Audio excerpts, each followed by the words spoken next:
Are you ready? Welcome to Super Youth Generation!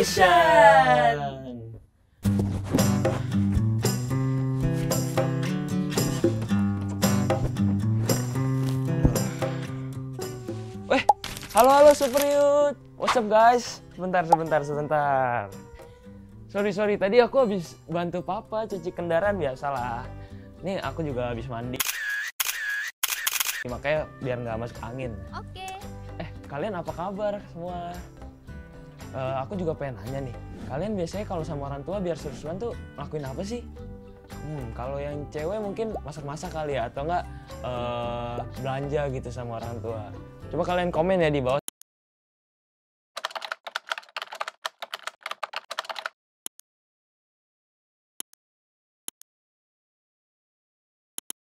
Supaya kita juga bisa tahu keseruan kalian sama orang tua.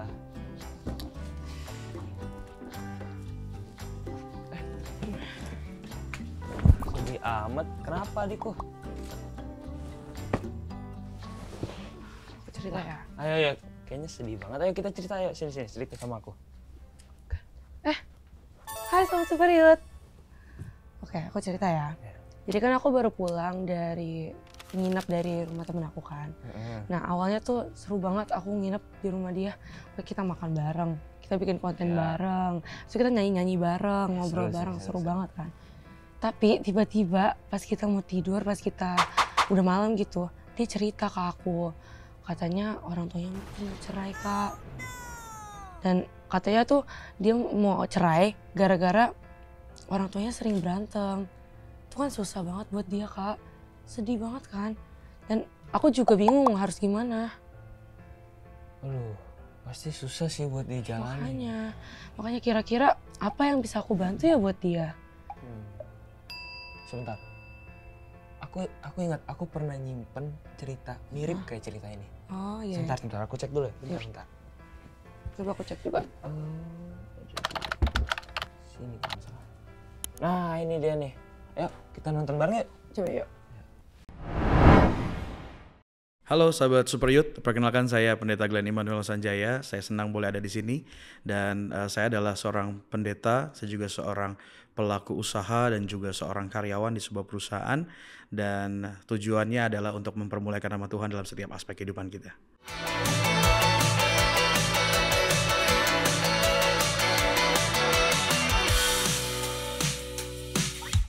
Boleh nggak sih Kak Glenn cerita tentang perjalanan Kak Glenn? Kita kan hari tentang rencana Tuhan ya Kak. Kita mau bahas tentang dari kakak kecil, remaja, pelayanan, sampai kakak sampai sekarang saat ini. Kita mau tahu yang dari masa kecil dulu nih Kak Glenn. Masa kecil Kak Glenn itu seperti apa sih? Dari kecil mau jadi pendeta, bisa diceritain mungkin masa kecil seperti apa? Jadi waktu kecil itu memang kami itu dari keluarga yang papa mama tuh cinta banget sama Tuhan. Jadi waktu kami kecil, saya selalu terkagum karena kami selalu diajak ke gereja, sekolah minggu, bahkan di rumah tuh selalu ada mesbah keluarga di mana papa mama bergantian untuk sharing firman Tuhan. Bahkan di usia kecil kami tidak diperkenalkan sama film-film kartun anak-anak yang pada umumnya. Tapi dulu mama selalu kayak ngejelasin dongeng itu semua tentang kisah Alkitab, tokoh Alkitab. Bahkan saya juga selalu diajak untuk ikut ibadah, nggak boleh main-main, nggak boleh bercanda-bercanda gitu. Jadi selalu terbiasa dengan kehidupan kekristenan. Sering berjalan waktu adalah jadi pandangan saya tentang seorang pendeta tuh keren. Jadi waktu saya masih kecil, saya belum TK waktu itu. Jadi saya lihat pendeta tuh kalau ngomong di mimbar keren banget. Terus kalau mereka doain ada orang sakit, wah membahagiakan sekali. Terus papa mama juga sering sharing firman Tuhan. Jadi waktu kecil kalau ditanya, inget banget, kalian mau jadi apa? Saya bilang saya selalu pengen jadi pendeta. Bukan kalau ada keluarga yang sakit, minta tolong sama saya doa. Ya nggak sakit ya, sehat, sempurna gitu-gitu. Tapi sering berjalan waktu, mengalami proses banyak dari Tuhan. Jadi saya tuh jarang ngomong di depan orang. Karena dulu saya selalu dikenal, saya adalah anak kedua dari 3 bersaudara. Jadi saya tuh yang paling takut kalau ketemu orang. Jadi pas di SMP itu adalah masa yang paling berat buat saya. Karena dulu memang ada masalah ekonomi dari keluarga. Saya sekolah di salah satu international school di Jakarta, dan pada waktu itu perekonomian keluarga lagi sedang tidak baik-baik aja. Jadi memang satu angkatan itu nggak banyak, dan sekolah itu cukup strict lah untuk saya pada masa itu. Jadi pada waktu itu kami belum bayar uang sekolah, dan pas belum bayar uang sekolah itu disampaikan di speaker sekolah. siswa Glenn Immanuel Sanjaya belum membayar sekian bulan. Sampai akhirnya saya ujian pun nggak boleh di satu ruangan. Saya ujiannya harus di lorong pakai meja sendirian. Dan hanya saya yang tidak bayaran. Jadi pada waktu itu setiap orang lihat saya, miskin lu, miskin kamu gitu-gitu. Jadi itu yang membuat saya semakin hari dari takut jadi tambah takut. Dan akhirnya di kakak kelas juga kayak ngeliat, anak miskin kalau di sini gitu-gitu. Dan akhirnya saya keluar dari sekolah itu. Saya tidak dapat tempat di mana saya bisa nyaman cerita tanpa dihakimi tapi dimengerti gitu. Itu Tuhan proses lagi dalam sebuah proses yang Tuhan izinkan. Bahwa keluarga dibuat banyak masalah. Disitulah awal mulanya beratnya di masa SMA. Kalau SMP kan masalah pergaulan, masalah bullying. Pas SMA masalah keluarga dan ekonomi. Papa bangkrut usahanya. Papa mengalami kebangkrutan dan ekonominya drop sedrop-dropnya, sulit sesulit-sulitnya. Dan akhirnya Papa mengalami sedikit depresi, stres, dan Papa nggak bisa berhenti untuk marah dan menyalahkan kami keluarga yang sebenarnya bukan kesalahan siapa-siapa. Kami pun tidak menyalahkan Papa. Tapi memang kondisi makin lama makin sulit, mulai ada percekcokan, perselisihan, tidak ada damai sejahtera di rumah. Sampai akhirnya kami ribut sama orang tua keras sama kami, dan akhirnya tidak berangsur membaik. Sampai akhirnya papa mama saya pisah. Papa mama saya pisah, memang tidak bercerai, karena kan di dalam Tuhan kita tidak bisa bercerai ya. Dan pada waktu itu adalah saya seorang anak muda umur 16 tahun yang minta mama saya untuk tinggalin papa saya. Karena cukup berat yang dialami mama saya dan saya nggak tega ngelihatnya. Akhirnya saya bilang suatu ketika, "Mah, kita harus tinggalin papa, karena kalau kita tetap di sini, kita semuanya nanti hancur." Dan akhirnya mama dengan pergumulannya, dengan doa sama Tuhan, dan akhirnya memberanikan diri untuk keluar dari rumah bawa anak-anaknya. Saya sayang banget sama papa mama saya. Dan pada waktu itu, karena saya sayang sama papa saya, tapi papa saya gak bisa dibilangin. Saya sayang sama mama saya. Mama saya diperlakukan kasar sama papa saya. Karena saya mengasihi mama saya, mengasihi papa saya. Mungkin ini jalan yang paling benar untuk rest. Kita tinggalin dan kita saling introspeksi. Dan pada waktu itu, di hari di mana mama sudah meyakinkan dirinya untuk ayo kita pergi. Mama punya sedikit uang, kita bisa tinggal bareng berempat supaya kita gak stres semua. Tapi di hari itu, saya gak tega tinggalin papa saya. Si anak muda 16 tahun ini yang bikin ide, dia sendiri yang gak berani keluar tinggalin papanya. Sampai di hari kita pindahan, akhirnya saya bilang sama mama saya, "Mama pergi duluan deh. Saya sama papa." Saya gak punya cita-cita lagi. Saya gak tahu hari depan akan seperti apa. Yang saya pikirin cuma hari ini dan besok. Jadi pada waktu itu kalau ditanya berat atau enggak, berat banget. Tapi saya gak punya impian apa-apa, jadi saya gak punya ekspektasi apa-apa. Saya berpikir kalau saya mau dipanggil Tuhan pun ya silakan aja. Saya gak bisa berpikir tentang hari depan yang pengen seperti apa, gak ada. Gak punya impian sama sekali. Jadi kebahagiaan saya adalah bukan main sama temen, kebahagiaan saya adalah saya jalan-jalan ke mall sama keluarga. Karena itu hal yang selalu kita lakukan saat saya masih kecil. Memori itu yang selalu tersimpan dalam pikiran saya. Itulah gambaran keluarga yang saya inginkan. Keluarga yang utuh, keluarga yang bisa jalan pergi sama-sama, ibadah sama-sama, gereja sama-sama, berdoa sama-sama. Lalu Kak Glenn masuk ke dalam pelayanan. Dan juga mungkin papa yang masih dalam proses pemulihan saat itu. Hal apa mungkin yang gak enakin buat Kak Glenn juga mungkin yang Kak Glenn rasain? Saat kita lihat banyak orang yang kesaksian hidupnya dipulihkan, namun hidup kita belum dipulihkan. Kita lihat hidup orang, teman saya kok bandel-bandel, nakal-nakal, kok utuh ya keluarganya. Kok teman saya ngelakuin hal-hal yang tidak sesuai dengan firman Tuhan, kok dia berhasil ya hidupnya. Kenapa saya yang jaga hidup dari saya kecil, sampai saya remaja, sampai saya dewasa, kok saya gak lihat apa yang saya doakan. Kalau orang lain bilang, yang gak setia aja ditolong, masa yang setia gak ditolong-tolong sih? Itu kan tantangannya ya. Papa saya itu berpulang di hari Minggu saat saya lagi pelayanan. Saya lagi pelayanan di mimbar gereja, saya ditelepon sama keluarga. Saya angkat, dibilang papa saya jatuh di kamar mandi. Udah 2 jam gak ada yang lihat kondisinya. Dan akhirnya papa saya pecah pembuluh darah di kepala, harus dilarikan ke rumah sakit. Saya lagi di dalam sebuah ibadah, mimpin sebuah ibadah. Akhirnya saya didukung sama pengerja setempat, didoain. Hati-hati di jalan, saya jalan naik motor ke sana. Di motor saya nangis. Saya mencoba untuk komplain sama Tuhan. Saya bilang, "Tuhan, kayaknya banyak banget hal yang saya korbanin untuk ini. Namun kenapa saya nggak melihat apa yang saya inginkan? Apa yang saya udah korbanin di usia SMP saya, usia SMA saya, di usia dewasa saya. Kok saya nggak terima apa yang saya imanin? Saya berdoa, saya komplain sama Tuhan. Saat saya lihat kondisi papa saya ke dalam, papa saya udah koma, papa saya udah gak sadar. Papa saya udah masuk selang kanan, selang kiri, di mulut, di hidung, dan lain sebagainya. Tantangan selanjutnya adalah hampir 2 tahun, koko saya dan mama saya gak pernah ketemu sama papa saya. Saya harus kumpulkan mereka. Saya mau telepon, saya takut. Takut kenapa? Takut ditolak. Takut gak dipeduliin. Namun saya harus telepon. Saya telepon, puji Tuhan, Tuhan baik. Saya telepon, jelasin keadaan secara singkat dan mereka, iya kita ke sana. Dan akhirnya keluarga saya datang dan di situ kami mengalami pemulihan. Kami semua nangis sekeluarga dan kami bersatu dalam doa. Dan saya ingat banget, saya minta kami melakukan perjamuan kudus yang terakhir kali. Di sana saya harus tanda tangan bahwa kalau papa saya tersedak, papa saya bisa mati kapanpun. Saya bilang it's okay, tapi ini momen yang langka, kita bisa saat perjamuan bareng. Dan akhirnya kita perjamuan kudus bareng.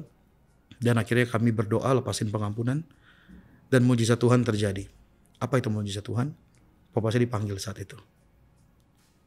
Papa saya tidak bangkit dari komanya. Papa saya tidak sembuh dari sakitnya.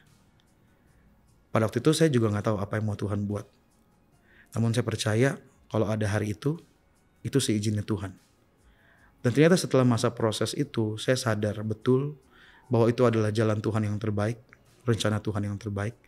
Karena setelah itu hubungan kami antara keluarga kami semakin hari semakin membaik. Apa yang kami kerjakan Tuhan buat kami berhasil secara pelan. Boleh diceritain gak sih Kak Glenn dalam pelayanan? Bagaimana rencana Tuhan Yesus yang Kak Glenn yakini terjadi dalam pelayanan Kak Glenn? Sampai Kak Glenn bisa meraih impian Kak Glenn juga akhirnya menjadi seorang pendeta. Itu bagaimana? Waktu saya melayani di gereja, saya itu melayani sebagai choir namanya. Jadi choir itu kami dalam sebuah ibadah bisa sampai 50 orang, 80 orang. Kami gak kelihatan. Tapi saya suka cita banget saat jalaninnya. Suatu ketika di sebuah malam hari Sabtu, saya ditelepon sama pengurus gereja untuk menggantikan seorang WL yang izin mendadak. Saat itu saya gak bisa nyanyi. Saya gak punya pengalaman untuk memimpin ibadah. Dan saya gak pernah mau audisi. Karena kalau saya audisi vokal, saya pasti gagal. Karena saya gak percaya diri orangnya. Namun Tuhan bawa saya ke titik itu. Sampai akhirnya saya jadi seorang worship leader yang bukan karena talenta melayani, namun karena punya hati dan diperlengkapi Tuhan untuk melayani. Saya lakuin yang terbaik yang bisa saya lakuin. Apa itu? Datang tepat waktu, gak pernah izin sekalipun pelayanan, gak pernah buat masalah di pelayanan, sebisa mungkin untuk hidup berdamai dengan orang sekitar. Dan akhirnya suatu ketika saya ditawarin sama seorang pemimpin gereja, seorang mentor saya untuk beasiswa. Saya mulai kuliah di tahun 2018 dan akhirnya saya lulus di tahun 2022. Saya cuma pengen melayani Tuhan dan diperlengkapi sebagai orang yang bisa membaca dan menjelaskan firman Tuhan dengan cara yang benar. Dan akhirnya rencana Tuhan ada dan akhirnya saya dipercaya jadi seorang pembicara, seorang pendeta di gereja kami. Ternyata saya dipilih Tuhan, saya dipanggil Tuhan untuk ngelewatin proses tersebut supaya saya bisa bersaksi hari ini. Saya percaya bukan hanya saya yang paling menderita dalam hidup ini. Bahkan saat saya melayani Tuhan, saya banyak ketemu orang yang kesaksiannya jauh lebih indah. Jauh lebih berat. Tantangannya sangat amat mengerikan. Namun akhirnya saya sadar apa yang Tuhan buat dalam hidup saya harus ngalamin ekonomi yang berantakan. Saya harus ngalami keluarga yang berantakan juga. Masa muda yang berantakan juga. Supaya saya bisa bersaksi sama orang-orang yang sedang hadapin hari-hari ini. Dan untuk melayani Tuhan. Untuk mempermuliakan nama Tuhan melalui kesaksian kita. Dan di dalam pelayanan Kak Glenn juga pasti ada momen-momen indah juga yang Kak Glenn alami. Kak Glenn juga mungkin rancangan Tuhan, Kak Glenn dipertemukan dengan Kak Melita juga. Hal-hal baik apa juga mungkin yang Kak Glenn dapetin dari Kak Melita. Dari semua perjalanan Kak Glenn ini, Kak Glenn dapetin. Melita itu seorang sosok pribadi yang menginspirasi banyak orang. Salah satunya juga menginspirasi saya sangat amat. Melita adalah seorang anak muda yang jaga hidup dan kelakuannya. Dia cinta sama Tuhannya, dia hormat sama orang tuanya, dia baik sama teman-temannya, sangat amat baik. Dan saat saya kenal dan dekat sama Melita, saya terkagum sama cara hidup dan cara pandang dia. Meskipun usianya jauh di bawah saya, namun kami punya pemahaman tentang Tuhan, norma-norma yang kami pegang di dalam Tuhan sama nilainya. Dan kita sama-sama tahu kesetiaannya dalam melayani Tuhan luar biasa. Bahkan sampai masa hidupnya kembali ke Tuhan, dia tetap dengan setia melayani, dan sampai nafas terakhirnya pun dia masih jadi berkat. Bahkan kita bersyukur sampai hari ini setelah waktu yang lumayan telah kita tahu Melita gak bersama-sama dengan kita. Namun kesaksian Melita masih hidup sampai hari ini. Dan apa yang Melita taruh di dalam Tuhan masih jadi berkat sampai hari ini. Melita adalah sebuah history maker. Melita adalah seorang yang menjadi pionir, di mana orang yang anak muda melayani Tuhan itu keren loh. Bukan hanya orang yang hebat di dunia aja yang keren, namun orang yang sungguh-sungguh dalam Tuhan di usia mudanya, mereka keren loh. Saya percaya bahwa Tuhan gak bisa berlaku jahat kok sama saya. Apa yang Tuhan izinkan hari-hari lalu bukan karena Tuhan jahat, namun karena Tuhan sangat amat mengasihi saya. Ada satu yang tidak terbantahkan, yaitu pengalaman pribadi. Saat kita sudah mengalami Tuhan, kita akan tahu karakternya Tuhan. Jadi itu yang membuat saya paham ya. Bagaimana cara kita bisa menerima janji Allah, kenali caranya Allah mengasihi, caranya Allah berpikir, caranya Allah bertindak. Kalau kita ngerti itu, kita akan tahu konsep berkat, kita akan tahu konsep pengampunan, kita akan tahu konsep kasih. Di dalam mungkin kondisi-kondisi Kak Glenn yang ups and down Kak Glenn, dan juga mungkin hal-hal yang gak mudah, apa sih ayat firman Tuhan yang menguatkan Kak Glenn untuk Kak Glenn bisa bangkit, bisa selalu tetap memiliki pengharapan luar biasa? Rancangan dalam Tuhan bukan rancangan kecelakaan, tapi rancangan yang mendatangkan damai sejahtera. Dan masa depan di dalam Tuhan penuh dengan harapan. Itu yang selalu saya imani, yang saya selalu pegang sampai hari ini ya. Karena saat saya ngelewatin waktu-waktu yang lalu, saya nggak tahu hari depan akan seperti apa. Saya cuma percaya aja. Namun pas hari ini saya ada, saya kira baru tahu, iya ya, saya harus ngelewatin itu dulu. Saya harus jadi Glenn yang itu dulu, supaya ada Glenn hari ini, supaya rencana Tuhan tergenapi. Tuhan Yesus secara pribadi dalam hidup Kak Glenn itu seperti apa Kak? Yang mungkin banyak orang mungkin yang Kak Glenn nggak bisa cerita, tapi hanya kepada dia yang kalian bisa menaruh semua harapan, semua pengharapan, semua pergumulan yang kalian merasakan. Tidak ada satu kata pun yang dapat mendeskripsikan kesempurnaannya Tuhan. Tuhan, saya gak pernah gagal. Dan pengalaman saya sama Tuhan yang membuat saya jatuh cinta terus sampai hari ini. Visi dari Tuhan selalu clear, penyertaan dari Tuhan tuh selalu nyata. Dan gak ada kata yang mendeskripsikan tentang kesempurnaan Tuhan. Tapi Tuhan Yesus itu memang sempurna banget. Dan tips mungkin buat teman-teman supaya gak malu untuk kabarin tentang Yesus kepada teman-teman lainnya Kak. Untuk anak-anak muda yang dipanggil dan mendengar kabar ini, mendengar kesaksian ini, jangan tunggu naik mimbar dulu untuk melayani Tuhan. Jangan tunggu pegang mikrofon dulu agar didengar untuk melayani Tuhan. Tapi apapun dan dimanapun dan kepada siapapun teman-teman dipercayakan sama Tuhan untuk melayani Tuhan, lakukan bagianmu dengan setia. Apa contohnya? Teman-teman punya sosial media, beritakanlah kabar baik firman Tuhan. Teman-teman punya lingkungan yang mungkin gak banyak, mungkin gak kecil yang dengar teman-teman.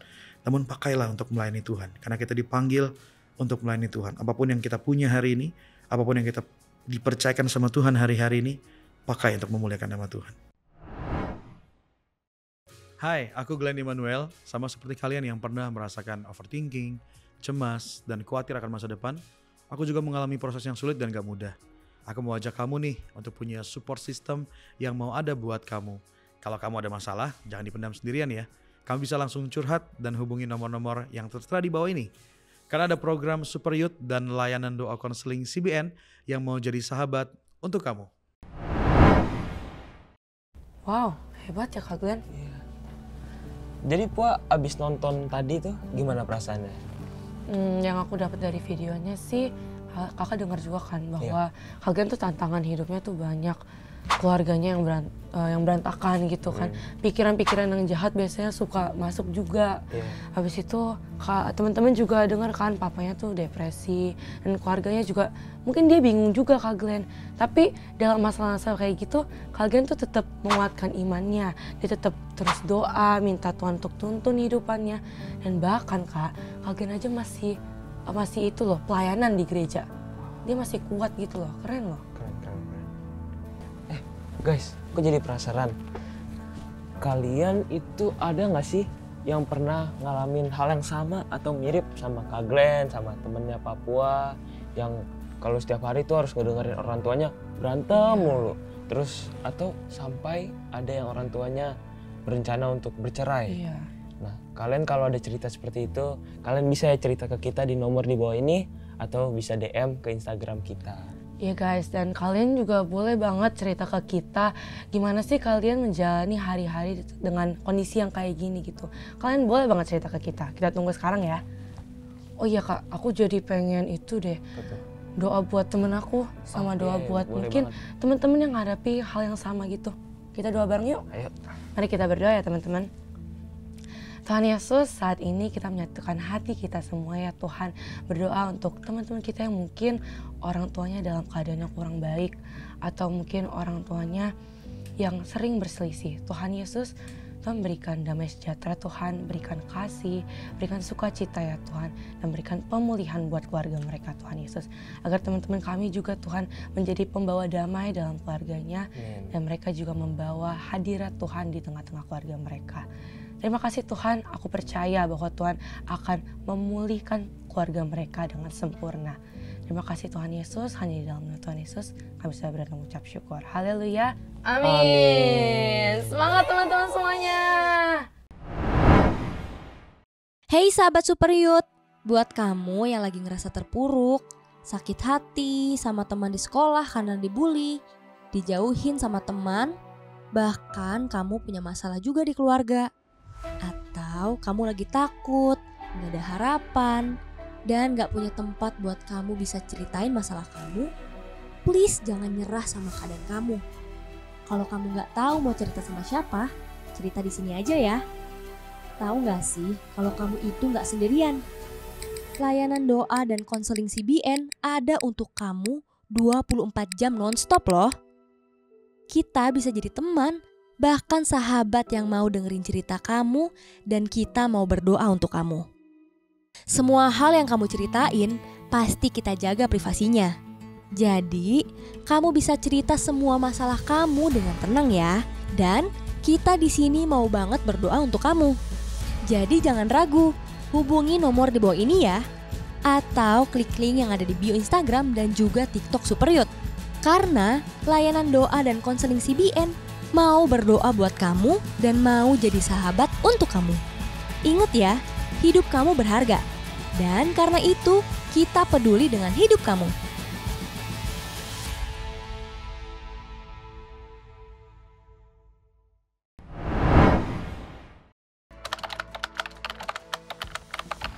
Oh ini dia, aku nemu. Oh iya. Bentar. Ini dia. Ini link dari ditpsd.kemdikbud.go.id. Di sini tuh dibilang dampak psikologis dan emosional. Yang pertama itu kecemasan dan ketakutan. Yang kedua rendahnya harga diri. Yang ketiga depresi dan kemarahan. Keempat kesulitan mengelola emosi. Wah, selain itu bisa berdampak ke prestasi akademik. Oh pantesan aja nilai temanku beberapa bulan bisa itu gitu terus. Makanya ternyata kayak gitu Kak. Gitu ya. Makanya. Nah guys, kalian punya gak sih temen yang punya masalah keluarga kayak gini? Please kalian sebagai temen tuh pasti temenin ya. Karena gak gampang gitu buat mereka alami seperti itu. Iya, dan kalian yang mungkin ngadepin ini juga guys, jangan lupa and don't worry, Tuhan itu sayang banget sama kalian. Dan tantangan ini tuh yang kalian alami itu gak akan melebihi batas kekuatan kalian. So kalian don't worry dan kalian bakal baik-baik aja. So it's okay ya guys. Nah itu bener banget tuh. Terus juga di Alkitab kan dibilang di dalam 1 Korintus 10 ayat 13, pencobaan-pencobaan yang kamu alami ialah pencobaan-pencobaan biasa yang tidak melebihi kekuatan manusia. Sebab Allah setia dan karena itu Ia tidak akan membiarkan kamu dicobai melampaui kekuatanmu. Pada waktu kamu dicobai, Ia akan memberikan kepadamu jalan keluar sehingga kamu dapat menanggungnya. Amin. Amin, amin, amin. Kalian luar biasa banget. Luar biasa. Kalian pokoknya amazing banget. Oke, yaudah aku balik ya ke kamar. Oke. Guys, Ya. thank you banget buat hari ini. Dan juga jangan lupa untuk subscribe, like, komen, dan juga share.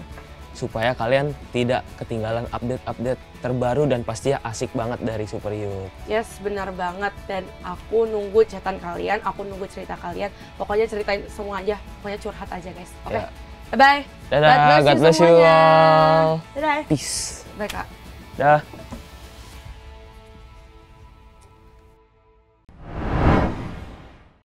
Hey sahabat Super Youth, yuk kita bikin perubahan. Tahu nggak sih, uang jajan kamu itu bisa banget loh jadi sumber inspirasi buat banyak anak remaja di Indonesia.